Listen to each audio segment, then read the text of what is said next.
everyone, I'm Ezra Silver and welcome to my breaking down of my monologue, King Lear. Essentially, to give a bit of background information before we begin, this monologue, I have been putting off reacting to this because my overall grade in the class went down because of this performance. This and theater history is why I didn't win the drama award this year.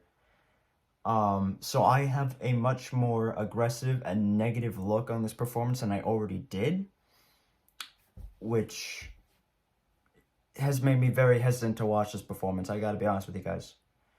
But essentially what we had to do is we had to take a monologue playing a character from a Shakespearean script and give a monologue about it that had to be at least 5 minutes, but was recommended to be over because that gave you a higher mark.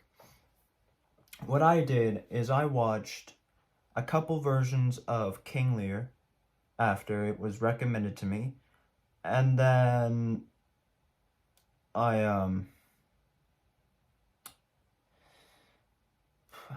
couple versions of King Lear. And then I portrayed the character using a monologue. And this might confuse you a bit if you don't know the King Lear thing. Essentially, he's getting paranoid and he feels betrayed by his daughters. Yeah.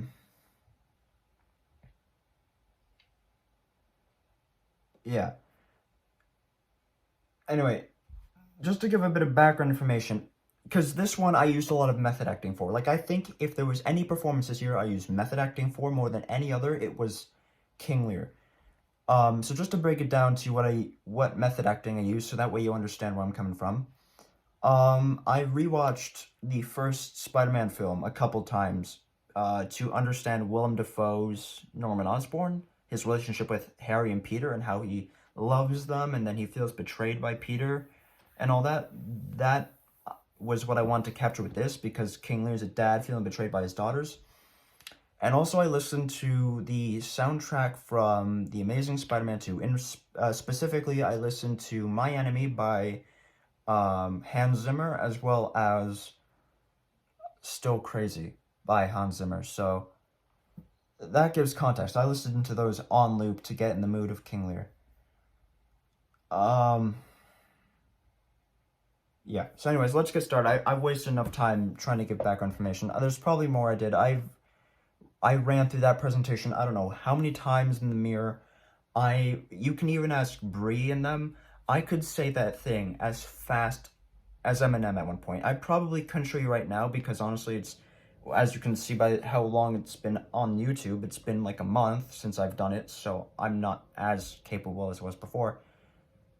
But yeah,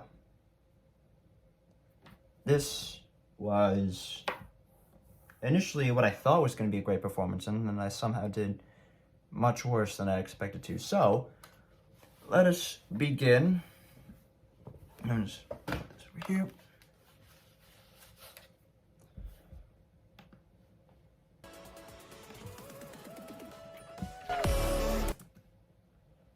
Oh, that old intro. I forgot I had that.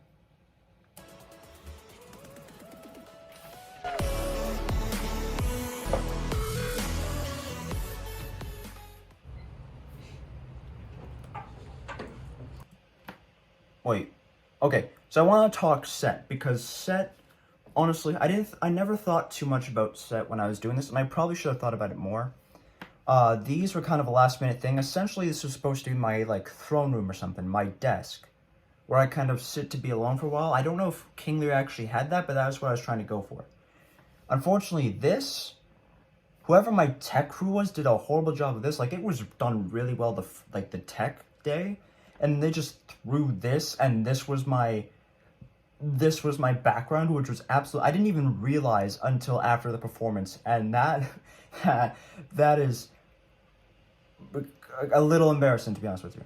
But as you can see, my book's there, the book I carry with me everywhere I go, a pen, is just a white sheet covering the thing, and then that's supposed to be a bit of a throne. Again, I didn't think too much about set, and I probably could have. And then my costume. Those shoes are the oldest pair of shoes I had, hence why I was wearing them. black jeans, because I know that they wear fancier stuff, but I didn't want to wear something I was gonna wear for another performance. Actually, I don't know. I struggled with the costume because it was hard to find king stuff and whatnot. So I just wore the black jeans. I probably could have wore dress pants, that would look a little bit better, but still. That is a all black, like, nice kind of shirt that I wore. And then this vest is actually not my vest. This is a vest from the costume room in SJC, which means this is the second time out of every performance I've done where I've used some piece of clothing that isn't mine. The first one obviously being Delore wearing the poncho thing, which was given to me by Bree. And then this, my garb, was actually a really heavy blanket from my mom's company, which I attached to myself using push pins, attaching it to the ends of pins. I don't know if I have them. I probably can show you them right now, but they're the small things you put on the end of, like, small pins, like the Canada Day pins. That way they don't, like, prick you and whatnot. So kind of like safety guards. So I would stick the push pin through the blanket, and then I'd hold it in place with the safety guard, I'm gonna call them. And then around that, I actually had this chain, not this necklace, but I had an old necklace I used to wear, and I used that as a chain to keep it all together. And so that part was probably my favorite part of the costume because it's the most well done, thought out part. And that's probably the only highlight of my costume. And I don't even wear that for that long because it wouldn't stay on me. And then the crown wasn't even mine. That was used by Ethan in his performance, and then I just borrowed it because he offered it to me. So, yeah. And then my hair was still blonde back then. I probably could have done something more with that, but I didn't think to do anything. So, yeah. Anyway, let's continue with this travesty. Oh, to give background information, I'm very distraught after having a conversation with my daughters. That is what this scene is, in case you're wondering.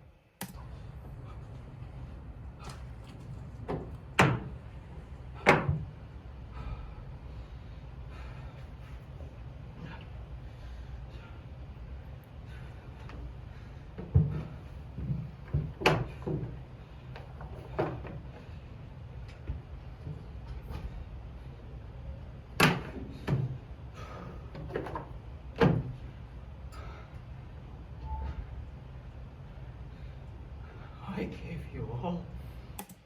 Yeah, okay, so one more thing I gotta context to. I actually really like how, I don't think the message came across very well, but I actually really like how I developed this scene. Because the monologue I'm about to give is a scene, I believe it's Act 2, Scene 4, but I could be wrong about that. It's something to something 4, it's something like that. But this monologue I'm about to give is actually a conversation between Lear and then his daughters Gonriel and Regan in present time. And I took it and made it past tense, like I was reliving it. I mean, I don't know how much everyone can relate, but I know some of us, we like to talk to ourselves in the mirror, rehashing situations, and, you know, some of us, it's like when you have an argument or someone insulted you, and then you're, like, alone, like, taking a shower or something, and you finally come up with a comeback for them that would have been so sweet to say in the moment. It's kind of like that. Lear is processing the conversation he just had and playing it over as if he's talking to them in the moment with what he would have said had he come up with it at that point. I'm trying to convey it as if it already happened and has no longer happened. Like, he's reliving it. I don't know. I thought that was really cool. I don't know if anyone else grasps that, but I know it's something I can relate to a lot, and therefore I tried to incorporate it the best I could. I made you my guardians, my depositaries, but kept a reservation to be followed. And another thing, my voice was different every other time I practiced, but the way to get into my old man voice, it was really hard to maintain a British accent. I mean, it comes naturally for me when I wanted to. But it was really hard for me to maintain a British accent while keeping an old man voice. But eventually me and Isaiah found a strategy for that, which was for me to inhale before my performance, because for some reason inhaling filled my lungs with air, and that would give me the old man voice. I realized this as I started talking. I forgot to inhale. So I would start saying my lines like, shit, this is gonna be a completely different voice, because I forgot to inhale to give the old man voice that I wanted, which was a bit unfortunate, but. With such a number, what? Must I come to you with 25? Regan? Said you so? Yeah, so right there, as you can see, he was talking to Regan as if she was right there. As if he was at the place where he had this conversation and Regan is right there. He's talking to Regan, and now he's going to go impersonate Regan because he's playing through the scene in his mind. And I'm trying to show you like a physical representation of what's running through Lear's mind. So Regan is right here, and he's about to go imitate Regan, so it helps him process what the hell he's going through, what the hell just happened, you know?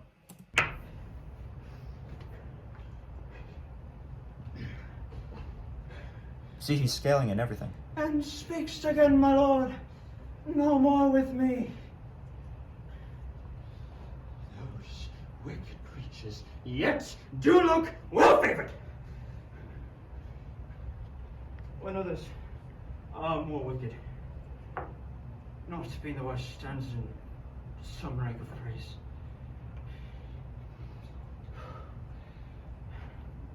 I'll go thee.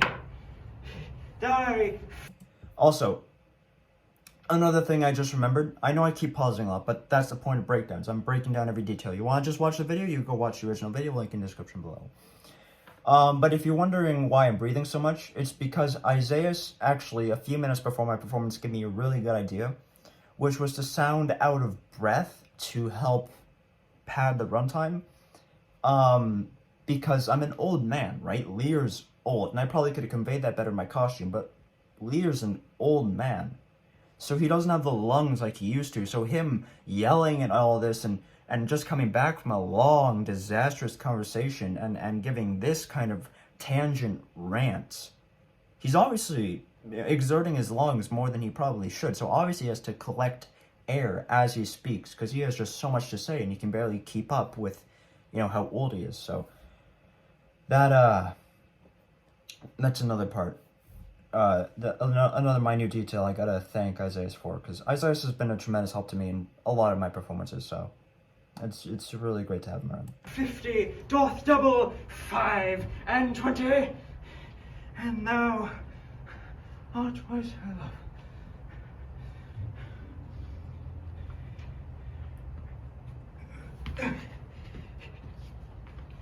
And hear me, my lord. What need you? 25, 10 or 5, to follow in a house where twice so many have command to tend to you.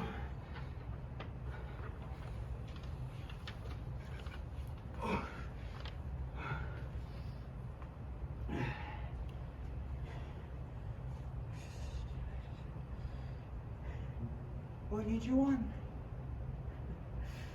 Oh, reason, not the need. Our basest beggars are in the poorest thing superfluous.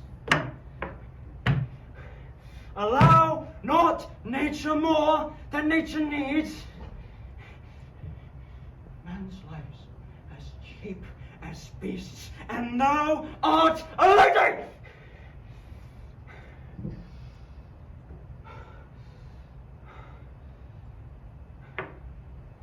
Everyone took out gorgeous for warm. I messed up that line. Okay, I forgot that I messed it up. Initially, that line was supposed to be, if only to go... Wait, what did I say? Everyone took out gorgeous for warm. Right, okay, yeah, so... Right, okay. So the original line I was supposed to say was, if only to go warm or gorgeous. And I said that correctly every other time, but for some reason during performance, I was so caught up on like the breathing and making sure I looked weary and old and had the right posture and everything. I messed up that line that one time. Of course, it's the one time I messed up that line, and it's during performance. But yeah, the original line was supposed to be, if only to go warm or gorgeous, but I said if only to go gorgeous or warm, which doesn't make a whole lot of sense. Why, nature need not, but thou, gorgeous west, which scarcely keeps thee warm, but for true need, you heavens,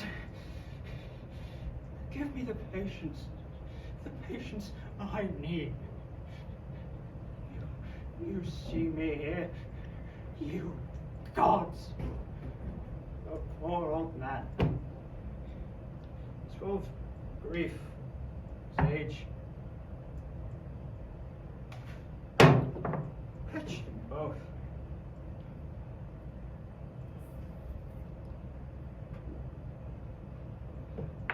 If it be you that stir these daughters' hearts. Okay, sorry, I forgot to I was lost in the performance. I forgot to mention that at this point, after Regan's line of what needs you won, so after I give my final line talking over here and go back to my desk, all this is now him improvising what he would say. All this is now him talking about like what he should have said, what he would have said. So it's him finally coming to rational, like he said how the discussion went, or at least how much he cares to rehearse.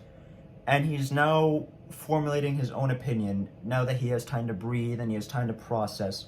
He is now coming to terms with what it is, and he's starting to understand what's happening and where he's at and all that. And so as you can see, like right there when I was sitting in the chair, I was like processing like, oh my god, it could be you.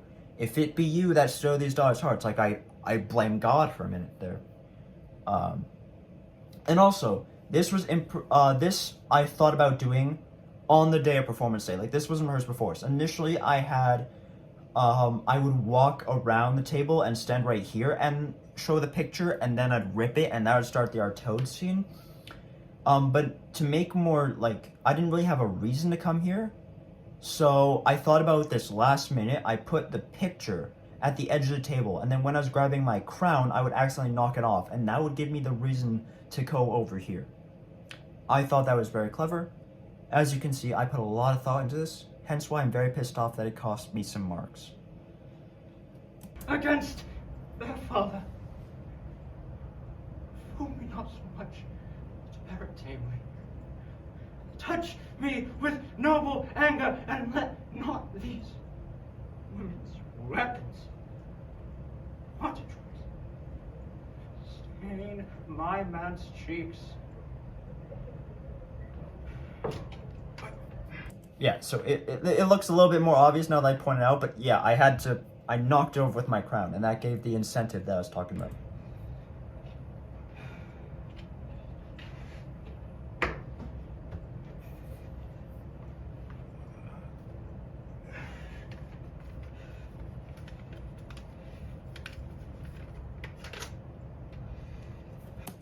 That was also improvised. I was trying to open it up and I accidentally ripped the paper a bit, which was a little unfortunate. It was like, shit, it's not supposed to happen yet.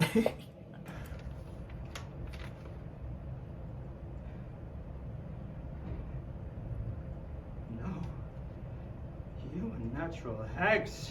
Yeah, so now I've come full circle. Now, I'm not blinded by bias. I'm not blinded by lies and deceit and personal emotions and feelings. Now I understand that they're after me. My daughters are trying to get to me. Like, I understand that it's not God's fault. My daughters aren't innocent. They're after me. And also, if you're wondering why the lights start flashing and whatnot, if you remember my theater history performance, I covered Our Toad. Antonin Our Toad is all about using blaring lights and just these bombastic, crazy things to assault the senses.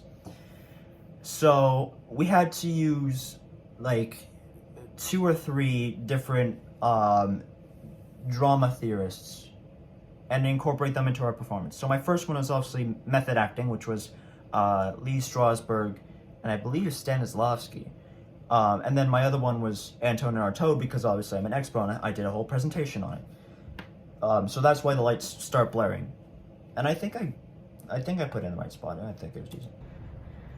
I will have such revenge on you both, that all the world shall. I will do such things. What they are, yes, I know not. But they shall be the terrors of the earth. You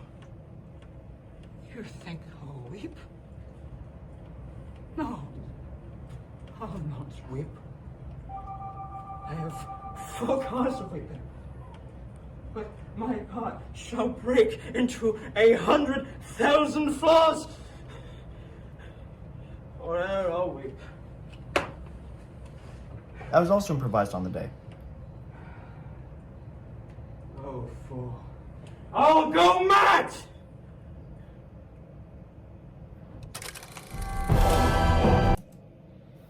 Okay. That was my performance. Really, I don't know, it feels so underwhelming, to be honest with you. I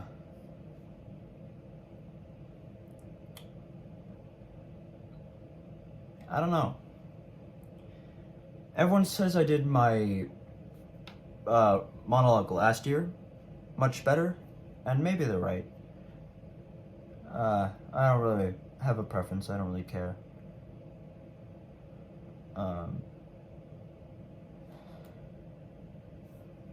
But yeah, that was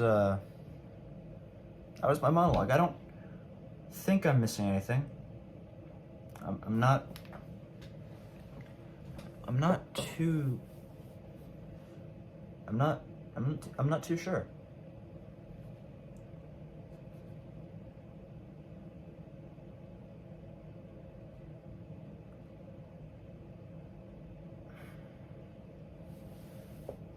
No, I don't think I am.